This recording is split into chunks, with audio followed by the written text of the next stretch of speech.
Well, I don't think either TAP or Nabucco are failures in their own right, because as I think the MEP here just actually said, neither of these two projects actually radically change the energy security parameters of the European Union in terms of its gas supply.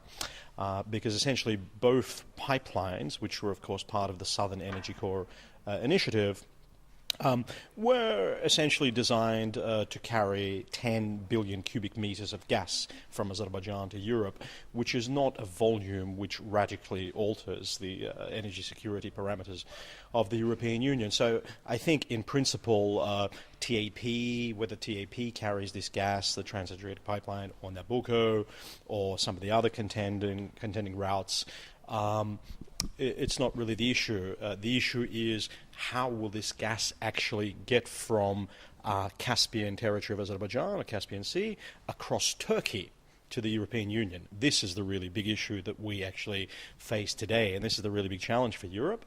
And this is where we have the TANAP pipeline, which is essentially a Turkish-Azerbaijani partnership. And this deal is not yet done. We still do not have a clear picture of how this pipeline will be governed, which regulatory environment will underscore this pipeline project. So this is really by far the biggest issue right now that the European Union is facing in terms of its energy security with respect to the Caspian region. Marat Terterov, please tell us, what do you think about the security of demand? Because everybody talks always about the security of supply, but today they also were talking about the shale gas, for example, in Europe, and the other alternative ways of extracting gas.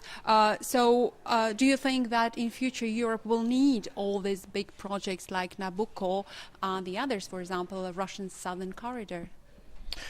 Well, I mean, there's two points to that question. The first point is about demand. And does Europe need, this extra gas? In what sort of volumes? Because at the moment we have coal very much as a source of preferred fuel in terms of pricing.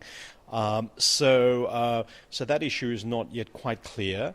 However, in terms of security of demand, I think this is a very important issue which we really we pay lip service to this concept here in the European Union because we take security of supply for granted. We have a certain ownership of security of supply, which is not really, I think, overly wise if we're going to develop partnerships with countries like Azerbaijan, because for countries like Azerbaijan, which are energy producers, for them security of demand is a key strategic issue, a key policy issue, and it's really about risk sharing.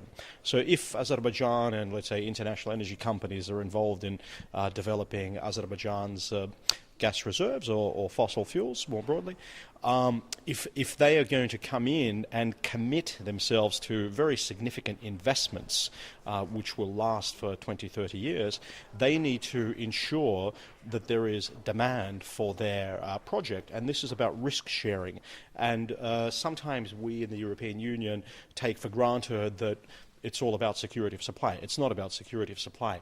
It's balancing security of supply with security of demand and balancing the risks involved in the very major investments in upstream energy projects. Thank you very much, Marat Terterov. Pleasure. Thank you.